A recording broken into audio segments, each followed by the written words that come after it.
ओम सर्वमंगल मांगल्ये शिवे सर्वार्थ साधिके शरण्ये त्र्यंबके गौरी नारायणी नमोस्तुते। शरणागत दीनार्थ परित्राण परायणे सर्वशार्थ हरे देवी नारायणी नमोस्तुते। नमस्कार, स्वागत है आपका आचार्यवाणी में। मैं आचार्य डॉक्टर विक्रमादित्य आपके साथ हूँ और ग्रह नक्षत्रों के प्रभाव के अनुसार से क्या कुछ योग आपके लिए बनने वाले हैं वो आप समझ लीजिए। देखिए, आज हम उपस्थित हैं आपके पास मकर राशि वालों के लिए बृहस्पति का जो ये परिवर्तन होने जा रहा है वो क्या कुछ प्रभाव उत्पन्न करेगा। देखिए मकर राशि वालों, आपकी राशि के अनुसार से या लग्न के हिसाब से हम बात करें तो बृहस्पति महाराज आपके बहुत इंपॉर्टेंट ग्रह हैं। आपके तीसरे भाव के और 12वें भाव के मालिक माने जाते हैं। तीसरा भाव मित्रों का भाव है, पराक्रम का भाव है, और वहीं 12वां भाव जो है वो नुकसान का और जुर्माने का भाव माना जाता है, हानि का भाव माना जाता है। इन दोनों इंपॉर्टेंट भावों के मालिक हैं बृहस्पति, और जो स्वयं चतुर्थ भाव में इस वक्त विराजमान है। चतुर्थ भाव में किसके साथ? राहु के साथ विराजमान है। ये एक कष्ट का योग बन रहा है। चतुर्थ भाव में जब बृहस्पति आए थे आज से करीब 4-6 महीने पहले, तब बड़ी उम्मीद जागी थी कि बृहस्पति महाराज बहुत सुंदर तरीके से आपको लाभ देने के योग बनाएंगे, लेकिन वो हो नहीं पाया। कारण क्या था? कारण ये था कि राहु महाराज साथ चल रहे थे उनके, और अब एक तरह से बृहस्पति वक्री हो रहे हैं। फिर जो कहा जाता है कि बृहस्पति जब वक्री होते हैं तो और शक्ति संपन्न हो जाते हैं। आपने गाड़ी चलाई है ना, गाड़ी में आपके आगे बढ़ने की स्पीड के लिए कितने 4 या 5 गियर्स होते हैं, लेकिन बैक करने के लिए एक ही गियर होता है, वो सबसे उससे भी ज़्यादा शक्ति संपन्न रखता है। तो जब गाड़ी फंस जाती है तो बैक गियर में लगाते हैं तो और एग्रीवेट होकर बहुत तरीके से बहुत निकाल देती है वो, यानी बहुत ताकतवर वक्र स्थिति होती है। तो ऐसे में बृहस्पति का वक्री होना बड़ा महत्वपूर्ण है। बस राहु महाराज का जो अंकुश लगा हुआ है बृहस्पति पर, वो एक कष्ट का योग बना हुआ है। तो और वो अच्छी बात यह है कि राहु भी परिवर्तन की तरफ जा रहे हैं। पिछले 16 महीने से बृहस्पति के साथ राहु, जो चतुर्थ भाव में राहु चल रहे थे, 4 महीने से बृहस्पति भी वहाँ पर आ गए थे, इसलिए शुभ फल जो बृहस्पति का था वो उतनी उम्मीद हो नहीं पाई। और इस वक्त जब 6 सितंबर को बृहस्पति महाराज परिवर्तन की तरफ जाएंगे तो सुबह 4:27 पर, तो उस वक्त बृहस्पति 21 अंश पार कर चुके होंगे मेष राशि के, यानी आधी से ज़्यादा मेष राशि का प्रभाव निकल चुका है। उम्मीद में कि अच्छा होगा, लॉटरी खुलेगी, लॉटरी खुलेगी, लॉटरी खुलेगी।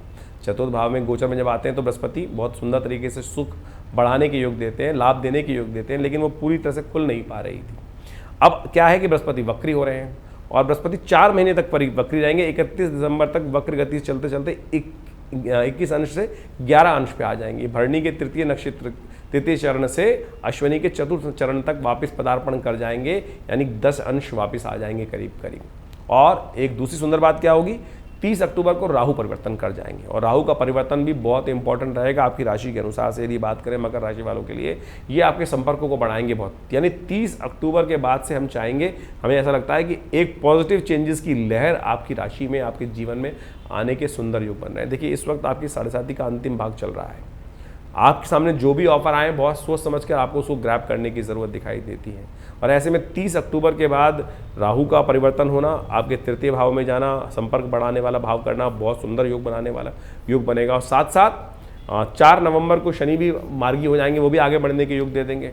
तो ये उतरती हुई 7.5 अब आपको लाभ देने के योग बनाने की बहुत सुंदर याद बनाने वाली है। और उसके बाद 31 की दिसंबर की बात करें तो बृहस्पति महाराज भी मार्गी हो जाएंगे।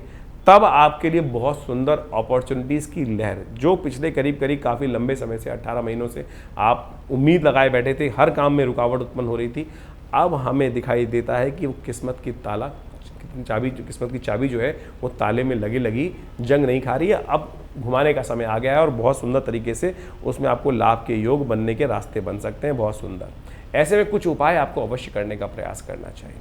उपाय के तौर पर गौ सेवा आपके लिए सबसे श्रेष्ठ हमें दिखाई देती है। गौ सेवा यथाउचित भाव से करने का प्रयास करें। बृहस्पतिवार के दिन हो या बुधवार के दिन गाय को पालक भेज दीजिए खिलाने के लिए, चने की दाल विशेष तौर पे गाय को खिला दीजिए, ये बहुत सुंदर उपाय का। श्री गणेश की उपासना आजकल विशेष तौर पे समझें, गणेश की उपासना नित्यपति करें। गणेश जी को विशेष तौर दूर्वा अर्पित नित्यपति थोड़ी सी तोड़ लें और गंगणाधिपतये नमः इस मंत्र का जप करते हुए उनको अर्पित करने का प्रयास करें। हमें दिखाई देता है कि ये परिवर्तन जो होने जाने के योग बन रहे हैं आने वाले समय में बहुत महत्वपूर्ण आपके लिए होने वाले हैं। तो आप अच्छे समझ लें कि क्या कुछ होने के योग हैं आपके लिए। अब अपनी जन्मपत्री को अच्छे से एनालाइज करने की ज़रूरत है। गोचर में साफ साफ दिखाई दे रहा है कि ये बृहस्पति का परिवर्तन और उसके बाद राहु का परिवर्तन ये आपके लिए बहुत महत्वपूर्ण समय लेके आता दिखाई दे रहा है, दौड़ता भागता आ रहा है समय, और उसके इंतज़ार में थोड़ा ध्यान रखते हुए कार्य करने का प्रयास करें। जो उपाय बताए हैं उनको अवश्य करें और पूरी तरह से अपनी जन्मपत्री को एनालाइज कर देख लें, कहीं कोई दशा वशा कोई कष्ट ना दे रही हो, उसका भी उपाय करके ध्यान रखें। ये आने वाले 4-6 महीने जो रहेंगे बृहस्पति के परिवर्तन होने के बाद, जब मार्गी होकर बृहस्पति बन जाएंगे तो बहुत सुंदर रहेंगे, बहुत पॉजिटिव रहेंगे और बहुत कुछ आपको प्राप्त करने के, लॉटरी खोलने के योग बनाने वाले हैं। तो उसका इंतज़ार कीजिए। धन्यवाद।